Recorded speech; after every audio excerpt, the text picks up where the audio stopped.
Yun na magandang araw mga idol. Sa ating pong mga ka-business, mga kapapi, kumusta po kayo dyan? Nandito po ako ngayon mga idol sa Cainta Rizal. At gusto ko lang pong magbigay ng reaksyon dito po sa bagong monetize na po na si Lito Anbera. Alam niyo po mga idol, kung ating pong matatandaan, madami pong mga pinagdaanan ng mga pagsubok, hamon itong si Lito at Vera.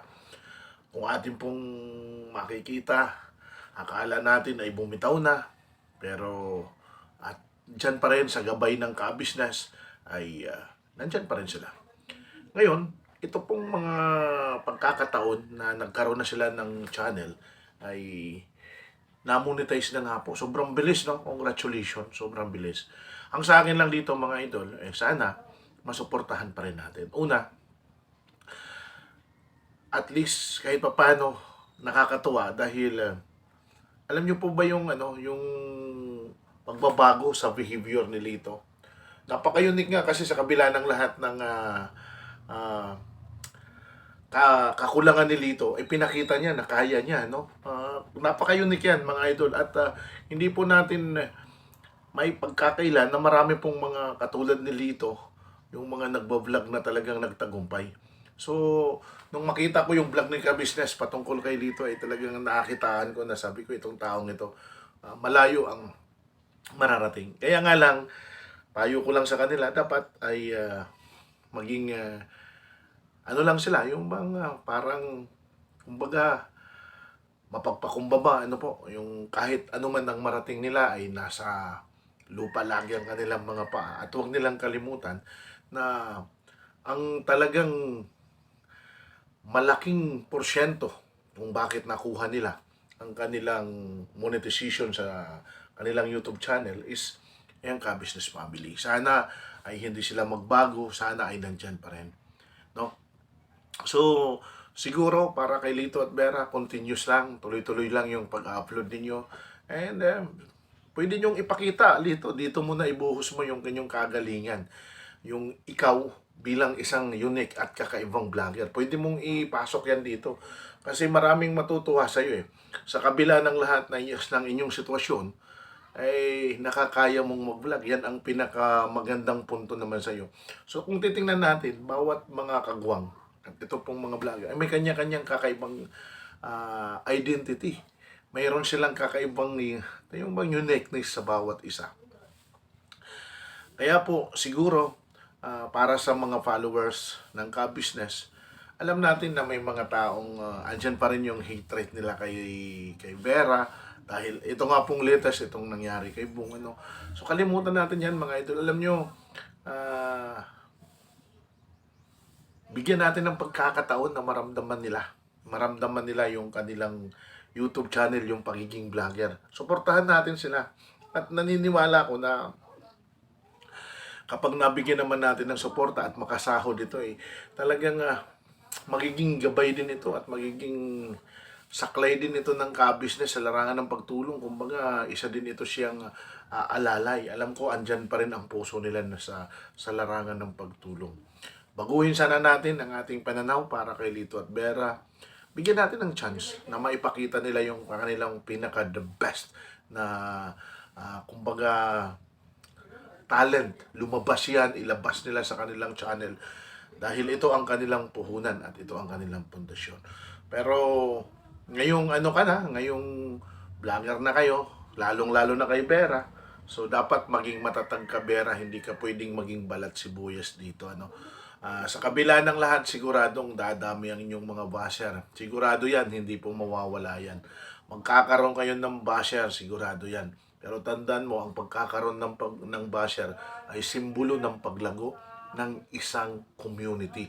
Ibig sabihin, kung mayroon ka ng basher, lumalaki na at napapansin ka na ng karamihan.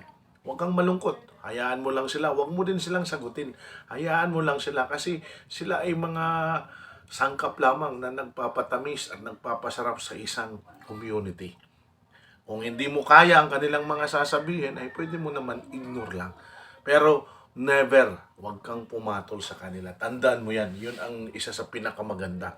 Dahil kapag hindi mo pinatulan ng isang basher, maaaring maging kakampi mo kapag tuloy-tuloy na ipinapakita mo lang ang inyong galing. So ipakita ninyo ang inyong galing at kakayahan, kayong mag-asawa ni Lito, sa larangan ng pagbablog. At walang kasing sarap kapag nakuha mo na yung iyong first salary, yung iyong unang sahod sa YouTube. Walang kasing sarap mula sa iyong pinaghirapan. Patuloy kayong mag-isip ng mga content na makakapagpasaya.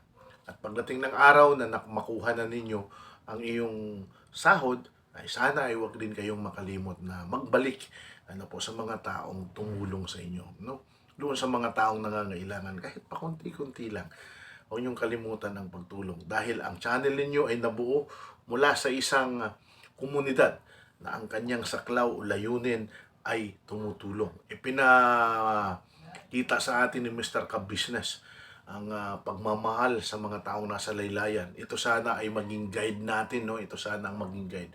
Alam nyo, hindi naman sa pagbubuhat ng bangko, kahit ako, reactors lang tayo, pero I was inspired by Mr. Ka-Business. Kaya sa munting kaparaanan, gumagawa din tayo ng mga pagtulong.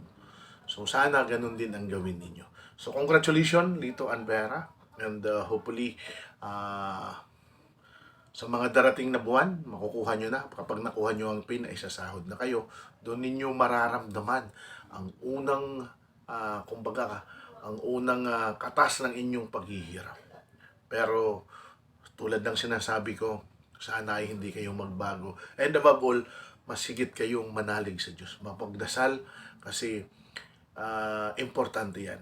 Sana ay halagin yung hilingin sa ating pong may kapal na ang lahat ng inyong mga vlog ay siya sana ang maghari. Siya sana ang nasa puso upang sa ganun kayo bilang vlogger ay nasa likuran lang ng ating Panginoon para ang Panginoon ang lagi nating itinataas at ipinupuri.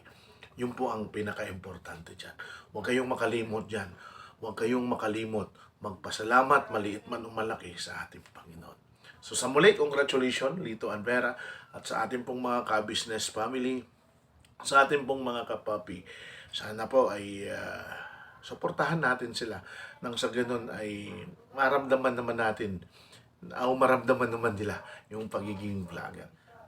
Let's give a chance to Lito and Vera para lumabas ang kanilang talino, ang kanilang angking galing, ang kanilang pagiging unique. So hanggang dito na lamang. Ako ay masaya at ngayon ay monetize channel na kayo. So mga idol, sana po huwag niyong kalimutan Ka-Business Official, Ka-Business Family and Papa Dins. Likewise ang ating mga kagwang and then ang channel ni Lito and Vera. Huwag niyong kalimutan. Kahimas nga pala mga idol, please suportahan din natin ito. Ano po? At syempre ang lahat ng mga reactors, kabilang ng inyong abang lingkod taong galang. God bless us all mga idol, mapagpalang araw, paalam pansamantala.